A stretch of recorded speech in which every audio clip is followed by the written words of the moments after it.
Thanks for being here, Representative. Thank you for having me. We wanted to talk to you because you are of Iranian descent and you have a strong opinion about this. The president there confirmed dead, his body found earlier today. So what is your reaction to this and what do you think it means for Iran? Well, I think most viewers are aware that this individual, President Raisi, who was killed in a helicopter crash, is known as the Butcher of Tehran. This is someone that oversaw the executions of thousands of political prisoners in the 80s. These individuals had no due process and were tortured while imprisoned. And of course, he also oversaw the violent crackdowns of both the 2009 democracy protests in Iran and the most recent protests in response to the murder of Mahsa Amini, a young Iranian woman that was targeted by morality police for not wearing her mandatory hijab correctly. And of course, for those of us that care about a free Iran, who want to see Iran have a democracy, his killing is something that we are all celebrating. In fact, even in Iran, there are fireworks, there are memes being shared, there have been jokes made. The last elections in Iran had one of the lowest participation rates in the country's history because so many Iranians are just boycotting their government and their politics. So he is not someone who is representative of the majority of Iranians within the country and, of course, around the diaspora. Is there any reason to think you have, the president and the foreign minister killed in a helicopter crash? That'd be the equivalent here of the president and the secretary of state, dying. It's huge. And as you said, he wasn't exactly a well-liked guy there. Is there any reason to suspect, or is there any talk over there of sabotage or anything nefarious here? Or is it simply is what it is? It was foggy, it was a helicopter, it went down. Yeah, that's a great question. I know there's been a lot of just speculation and rumors on different social media platforms. Candidly, a lot of that is misinformation. I mean, even Iran's own supreme leader has not blamed, other actors for what is an accident in bad weather.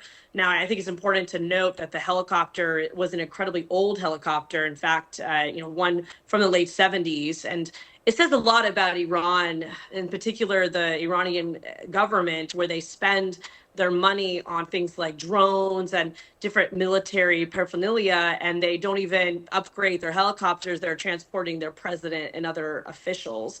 This country is a lot more responsible when it comes to transporting dignitaries. And so I want to remind folks that this is the same government that shot down their own passenger plane, thinking that it was the enemy. And so at the end of the day, incompetence with the Islamic Republic is not a surprise.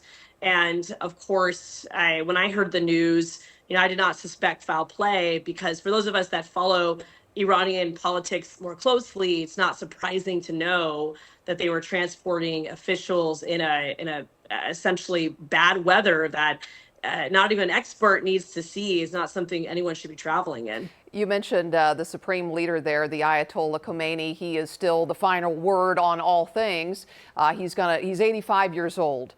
He has named someone named Mohammed Mokber as the acting president. Any change here? Good, bad, indifferent for Iran? Yeah, that's another really great question. So, the Iranian process and the constitution outlines that the vice president becomes the interim president and election is held within 50 days. However, Iran's elections, as I noted earlier, are often censored. Candidates are handpicked, and so the options are rarely open to individuals to embrace, inform, or more progressive values. So your options are incredibly limited. I think many folks, many experts predict that unfortunately it will likely be the same in Iran. It'll just be different dictators in these positions. But for so many people around the world who lost their loved ones due to this president, due to this truly evil person, I do know that they are celebrating, and that they at least feel that karma has done its thing, if you will, in eliminating this individual from his position of authority. But I do worry, because I don't see Iran's outcome when it comes to just the political makeup of those who make decisions changing due to this incident. In fact, it seems that the individuals who got this individual to be president in the first place are going to just continue to operate as business as normal. Iranians have continued to uprise for a different political makeup, for one that reflects their values. And I continue to profess support for Zan Zendagi Azadi, which translates to women, life, freedom, which has been the rallying cry for protests in Iran for several years now. I know I read the story about you visiting there at 14 and somebody, cracking down on you because you were showing too much wrist. That's even hard for us to kind of wrap our heads around in this country. Totally different scenario. Finally, I just want to ask you, the U.S. has said that Iran is the #1 state sponsor of terror. It's well known that their money goes to Hamas, goes to Hezbollah. They are right in the middle of everything that is happening that we see right now in the Middle East. We've had many Republicans on this show talk about how they feel that the Biden administration has coddled Iran, has lifted sanctions, has enabled them to fund what we see taking place. Do you agree with that? Has the Biden administration been too easy on Iran? I disagree with that. The Biden administration has placed more sanctions on Iran and has placed as many sanctions as they possibly can.